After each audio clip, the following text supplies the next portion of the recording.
അഖിൽ മാരണം അഥവാ അഖിൽ മാരാർ എത്രമാത്രം പൊട്ടനാണെന്നും വിവരമില്ലാത്തവനാണെന്നും കാര്യങ്ങളെക്കുറിച്ച് 10 പൈസയുടെ ബോധമില്ലാത്തവനാണെന്ന് തിരിച്ചറിയണമെന്നുണ്ടെങ്കിൽ കഴിഞ്ഞ ദിവസം 24 സംപ്രേഷണം ചെയ്ത ജനകീയ കോടതി എന്ന പരിപാടി ഒന്ന് കണ്ടു നോക്കിയാൽ മതി.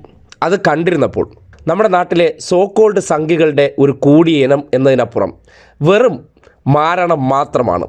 ആധികാരികമായി വിടുവായത്തരം പറഞ്ഞ് അതാണ് സത്യമെന്ന് കുറേ പൊട്ടന്മാരായിട്ടുള്ള അല്ലെങ്കിൽ ഒരു അലവലാതി പരിപാടിയിലൂടെ കിട്ടിയ ഫാൻ ഫോളോവേഴ്സിൻ്റെ മുന്നിൽ അവതരിപ്പിച്ച് മിടുക്കനാകാൻ ശ്രമിക്കുന്ന ഒരു പമ്പര വിഡ്ഢി. അതിനപ്പുറത്തേക്ക് ഒന്നും പറയാനില്ല. മുഖ്യമന്ത്രി പിണറായി വിജയനെതിരെ വലിയ പഞ്ച് ഡയലോഗ് കാച്ചിയാൽ സംഘികൾക്കിടയിലും കുറച്ച് കോൺഗ്രസ്സുകാർക്കിടയിലും കുറച്ച് മൂരികൾക്കിടയിലും കിട്ടുന്ന സ്വീകാര്യത അത് മാത്രമാണ് ഈ പറയുന്ന വ്യക്തി. സാധാരണഗതിയിൽ സംഘികൾക്കൊരു പൊതു തത്വമുണ്ട്. വായിൽ തോന്നുന്നത് കോതയ്ക്ക് പാട്ട് പോലെ വിളിച്ചു പറയുക. അതിന് ഫാക്ട്സ് എന്ന് പറയുന്ന സാധനത്തിൻ്റെ അല്ലെങ്കിൽ തെളിവ് എന്ന് പറയുന്നതിൻ്റെ കാര്യങ്ങൾ വേണ്ട.